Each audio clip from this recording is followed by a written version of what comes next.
What is up, you guys? It is your boy, Brenton Vegas here, and welcome to another video.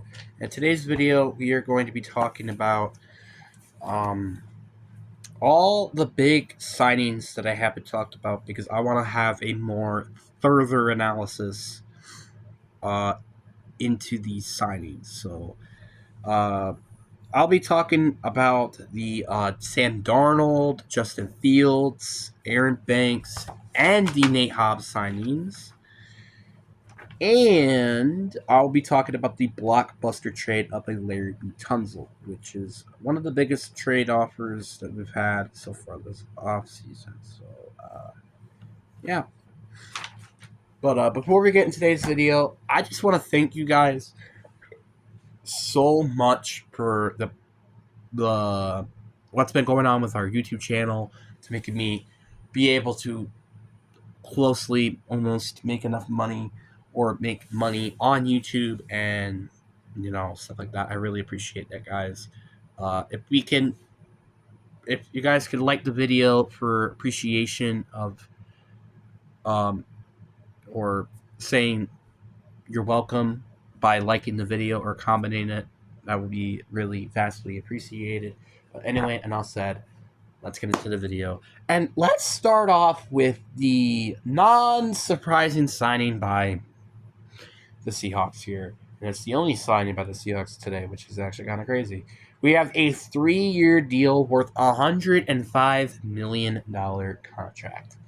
This was a lot less money than I thought we were going to pay him. I'm not going to lie. I was expecting like $120 million or $125 million.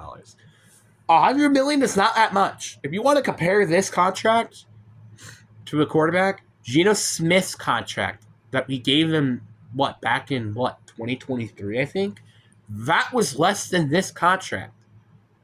That's kind of crazy. I think he's one of the most cheapest quarterbacks right now in the NFL that isn't on a rookie scale contract. So if I'm the Seahawks, good job. I'm not kidding. I'm out of my mind to saying, wow, this is a very good offseason. I'm not gonna lie, and I'll say it once and I'll say it again. I'm physically surprised that the Seahawks have completely beaten my expectations. I thought we were gonna do a lot of bad things, like for example, sign nobody, and we're not gonna cut DeMontre Jones. We still haven't done that yet. Frick you. Keeping Tyler Lockett, which we didn't, so thank God. But stuff like that, But surprisingly, no. They have done very good. I mean, obviously, again, minus some of the cuts that I would like to see on this roster, this has been a really, really good offseason, and I'm very happy this team is heading to the right direction. Then we got the Justin Fields sign. Actually, I'll give that also an A+ signing, by the way. Justin Fields have another cheap contract, even cheaper than Sam Darnold. It's a 2-year deal worth $40 million. And the Jets, I don't know how I feel, because it's like the Jets are such a weird team to talk about right now. Now they don't need quarterback. That's number one, right? Now they don't need a quarterback. They actually have a very good contract set for 2 years. So, but I'm just so wondering, how is this team going to play this year? Because I think it's a deserving of a video on its own, just how this team is structured heading into the 2025 season. But again, obviously that can go all the way to June or July or something like that, So probably wait till July, right? Probably July.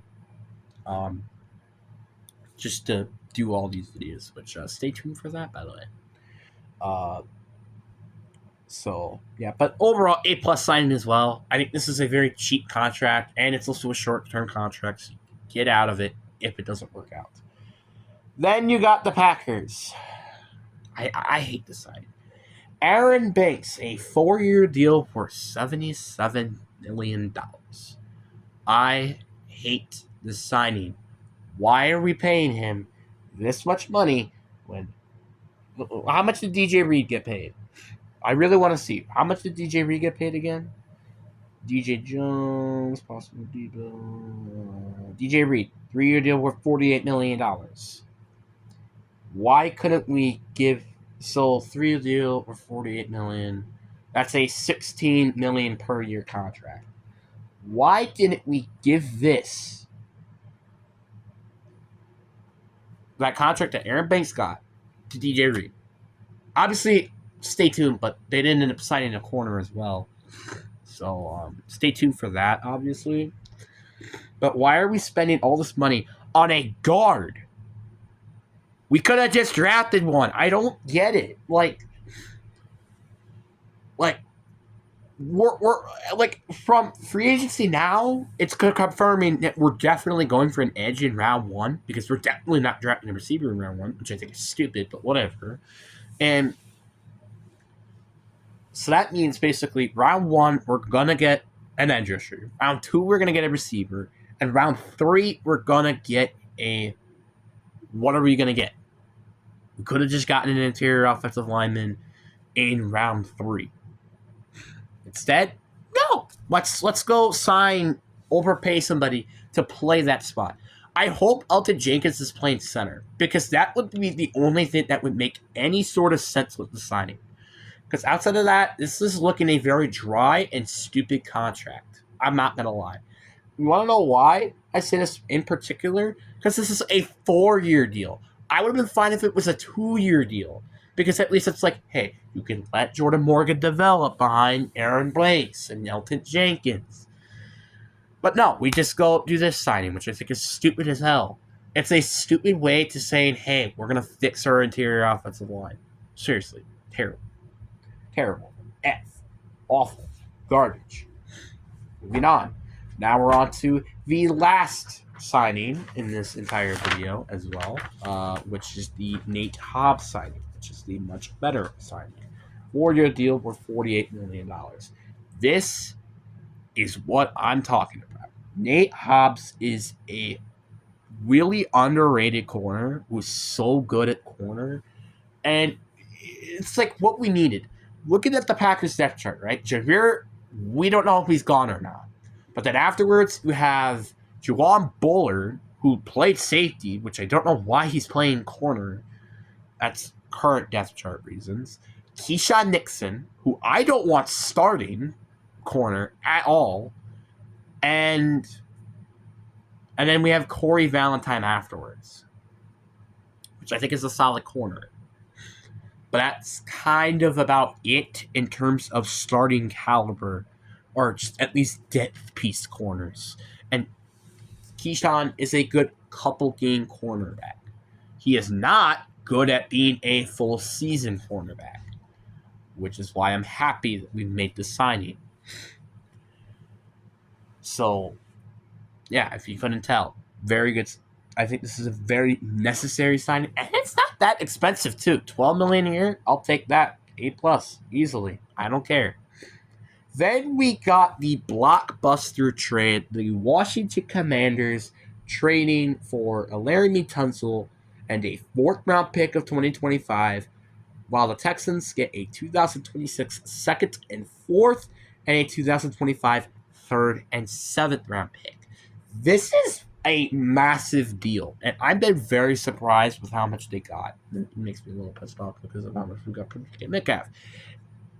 Anyway, but it was very surprising because it's like, I mean, not for the Commanders side. They definitely need to protect Jalen Daniels. Not denying that. You need to protect him because you do not want another RG3. But I am surprised that the Texans made this move. Yes, this is a massive deal. But I wouldn't even accept that if I was the Texans. Yes, this is a big deal, and I think it might be a little bit more than what Laramie Tunsil is worth. But it's like a tiny bit of what he's worth. A tiny bit. But that's like remember that they traded 2 first-round picks for Laramie Tunsil? Did anybody forget about that? Remember the time when the Texans traded 2 first-round picks for Laramie Tunsil? And now you're getting this in return? Yes, it's a lot of draft picks. You could probably maybe get a first-round pick out of it. But still, you traded 2 first-round picks, and I'm pretty sure also a 3rd-round pick in this deal. So it makes no sense why you're trading him. especially when you're trying to contend for a Super Bowl. And two, now you really need to fix that offensive line because I don't even know what your offensive line is because it's really freaking garbage. That's what it is. But for the Commanders here, I obviously have to give it A plus. This is a very good move for the Commanders because, well, you're protecting Laramie or not Laramie Tunsil, Jalen Daniels, which is a very big move, and two, you're not getting rid of your first round pick for Laramie Tunsil. I think this is a very, very good move. For the Texans, this is a D. I can't give them an A plus for this. This is a D. Because why are you trading Laramie Tunsil? That's like your only good offensive lineman. Yes, you're getting a ton of draft picks. Sure. But at the end of the day, they could implode to literally nothing. Unless all of these picks we're going to use are going to trade up into the draft and get a very good offensive tackle at almost the same level as Laramie Tunsil. This trade is not good for the Texans. I'm just going to say that right now. It's not good, and it's not going to look good for a while. Unless they change my mind for some reason. But anyways, guys, that is going to be it. I've officially caught up with all the signings, so any other breaking news that does happen, I will let you guys know. But anyway, enough said. Peace.